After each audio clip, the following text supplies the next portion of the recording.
Okay, so right now I have two just kind of general oval shapes that serve as the basis for our head. Now keep in mind, because everyone's face is different, and so what we're talking about, these are really general rules of thumb, but they're going to vary based on the individual slightly, and they're also just going to vary based on things like, your background. I know for me, like I'm Eastern European, so I have like really pronounced cheekbones. So I have a little bit more shadowing. My eyes are going to be a little bit more in shadow. So again, this is just general. It's a point of departure. But as you spend more time with this, you'll find that there are going to be subtle differences. So I have my oval, and now what I'm going to do, I have my midpoint found right down the middle. And what this is going to do is this allows us to kind of break this almost into a grid. And so once I found my midpoint, the next thing we're going to do is we're going to break the face into thirds. And the first third is going to represent where the eyes go. And I keep moving around just because I can't draw a straight line from one angle. So I'm going to block in my first line roughly a third of the way down. And then I'm going to draw my next line roughly another third of the way down.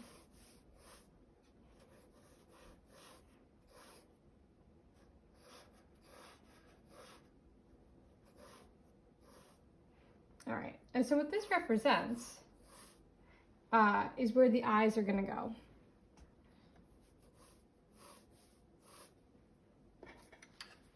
And so I'm just lightening my lines a little bit. And you'll notice I'm putting down a lot of lines. Keep it light and keep it sketchy.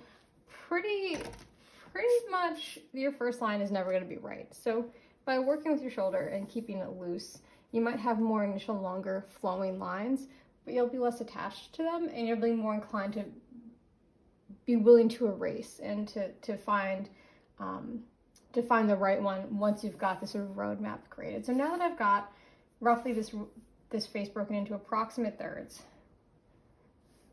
this right here represents the top of this line would be where the top of your eye socket is, roughly like your eyebrow line. And so I'm going to take my pencil and I'm just going to lightly block in just a little bit of shadow. I'm not bringing it all the way to the edge.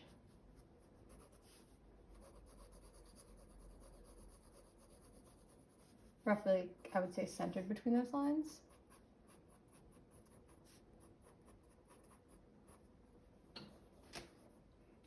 I'm just using my finger. If you want to use a tortillon, you can do that.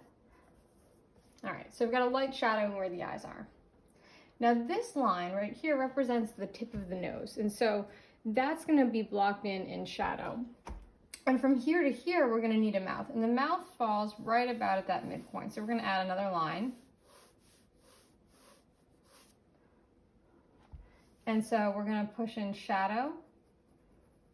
And we'll talk more specifically about how to draw noses in detail. But right now we're just drawing basically the bottom of the nose and pushing it into shadow. All right. And then the mouth is going to be the top lip, because if you think about it, the top of your mouth, the lip kind of comes inwards and the bottom lip sticks farther out. And so what that means is this top lip, which is going to be almost like an elongated M.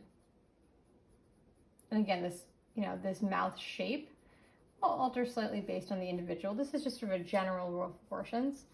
That mouth shape is going to be roughly like an M. It's kind of stretched out. And usually the mouth comes down. The mouth is about as wide as the midpoint of the eye. So if I were to draw a line, it would be roughly about, not quite where the pupil is, but close to the center of the eye, right about where the iris is. Again, this is an approximation. The bottom lip is actually, we're not going to even use anything to draw the bottom lip. I'm just putting a little shadow underneath the bottom lip, if you think about where it kind of curves in and meets your chin. So I'm actually blocking in just a little shadow underneath. And all of a sudden, I haven't really used any line to map out any of this, but we have something that's starting to feel like a face. So So now what I'm gonna do is I've got this blocked in, and again, I've got the face broken into thirds to map it out. And then this bottom third, we've cut it in half again just to block in where the mouth goes. So thirds, and then that bottom third, that midpoint's where the mouth's gonna fall. So now that I've got that, I'm gonna take my eraser and just clean out some of these lines to reduce some of the clutter.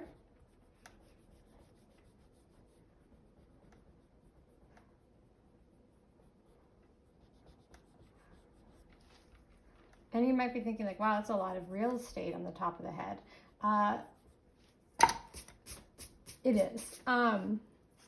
Once we block in hair, it'll feel less excessive, but we have more kind of space between the eyes and the top of our head than we realize. So once we block in some hair and things, it'll start to feel more natural. Okay, so I've got my nose, got my mouth, got my eyes. Now the side of the nose, the bridge of the nose is usually going to be defined by shadow again. So I'm going to take my pencil, and keeping in mind, if you think about where your nose falls, the width of the nose is about where the corner of the eye is. So it's not going to come out quite as wide as the mouth, right? If you think about that line that defines the nose to the mouth. So I'm just going to push in like a little shadow that's going to come up and meet the eye socket.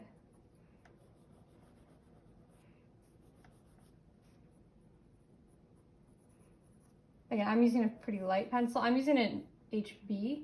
Normally I'd probably start with a 2H, but I feel like you probably wouldn't be able to see that particularly well on camera. So, and then I'm going to put in a little shadow here too. Not quite as much, but just something to give it a little structure. It's going to be a little more narrow at the top, wider at the bottom. All right. And all of a sudden this thing is starting to feel a little bit more like a face. And the last thing that we're going to do in terms of blocking in planes of the face for this portion is usually the cheeks have a slight shadowing in them. And so if you look at, you know, something like the girl with the pearl earring, right? We see that this shadow kind of comes in and does this arc right here. And that arc curve is defined by the cheekbone. So frequently, there's just a little bit of subtle shadowing right underneath. It kind of comes up at an angle and over.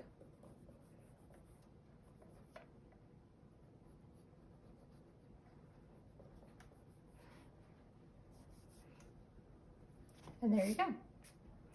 And you can see why we would start with a really light pencil. If we do a heavy pencil, especially for areas like the cheeks, all of a sudden this person's gonna look like they have a really sunken in face. So that's it for this video. We've got the general proportions of the face. And then as we progress, we'll start talking more about the specifics, like how to block in a nose or eyes and build detail on top of this foundation. All right, thanks. Bye.